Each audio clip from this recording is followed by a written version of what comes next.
The boy's name was Marianus, sold for 4 silver denarii at the slave market on the Tiber's edge, where flesh was weighed like fruit and innocence cost less than a loaf of bread. He had been pretty once. The merchant made sure to highlight that to his new buyer, a man cloaked in midnight blue, with hands that did not shake when he lifted Marianus's chin, strong legs, good teeth, and the eyes, sir, like Aegean waters.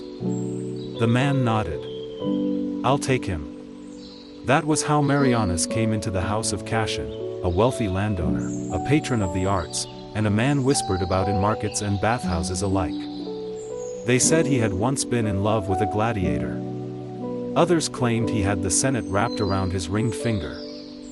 All Marianus knew was that the man had eyes like molten bronze and a voice that made the hairs on his neck rise. At first, Marianus did as he was told, scrubbed the marble floors, tended to the herbs in the courtyard, and served Cassion wine during his long, silent dinners. For weeks, Cassion barely looked at him, save for the occasional, fleeting glance, never cruel, never kind. Merely observant. Then came the storm, the villa shook with thunder. The olive trees danced like specters.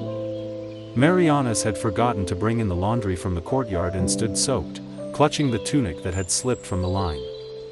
Cassion found him that way, dripping, shivering, ashamed. Come, he said simply. He led Marianus to the baths, not with force, but with a strange, patient warmth.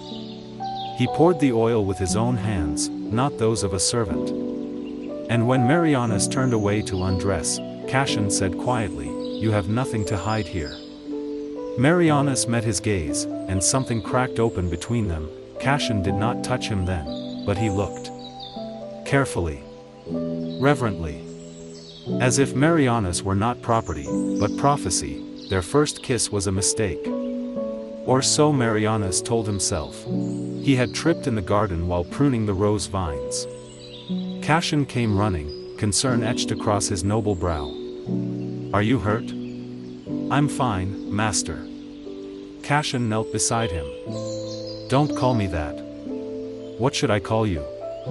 Cassion didn't answer. Instead, he leaned in, brushing soil from Marianus's cheek with a calloused thumb. The world went very still. Their lips met like breath before a flame, soft, unsure. And then, like fire catching wind, it deepened. They didn't speak of it after.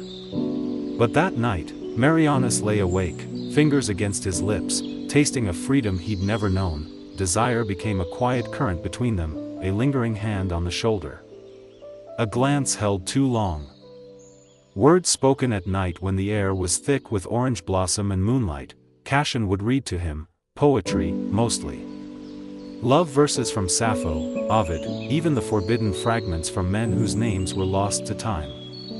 And always, when Marianus's head rested against his chest, Cassion's hand would slide through his curls, gentle, unhurried. One night, Marianus whispered, "Do you want me?"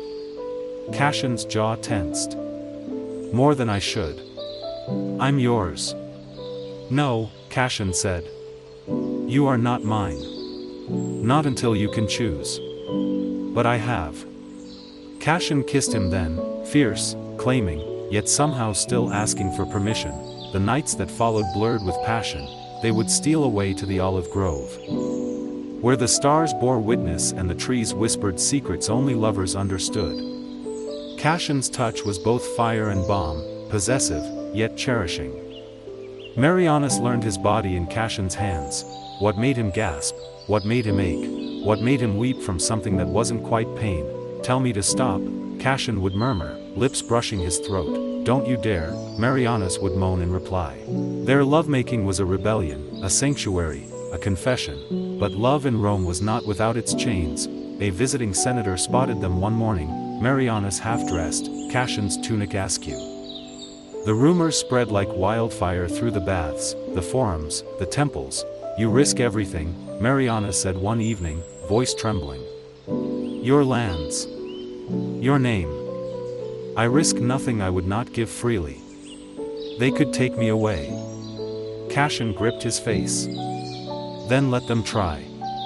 But even Cassion's power had limits. The order came quietly, an edict from a jealous rival. All unregistered slaves were to be returned to the state for reassignment. It was a death sentence in disguise. Cashin summoned Marianus to the olive grove one last time. There, beneath the tree where they first confessed their love, he knelt, not to take, but to give, a scroll, a seal, and a simple phrase, "Libertas, freedom, you're releasing me?" Marianus choked, "I am giving you the only thing that makes love real. But I don't want to leave." Cashin pressed a trembling kiss to his lips. "Then stay. As a free man. As my equal." Tears carved paths down Marianus's face.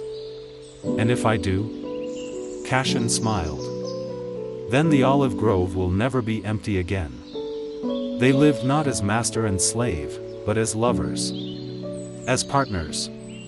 As two men who defied empire, expectation, and fate itself, for something as fragile and eternal as love. And in time, songs were sung not just of emperors and conquests, but of Cashin and Marianus, two men beneath the Roman sun, whose hearts refused to be conquered.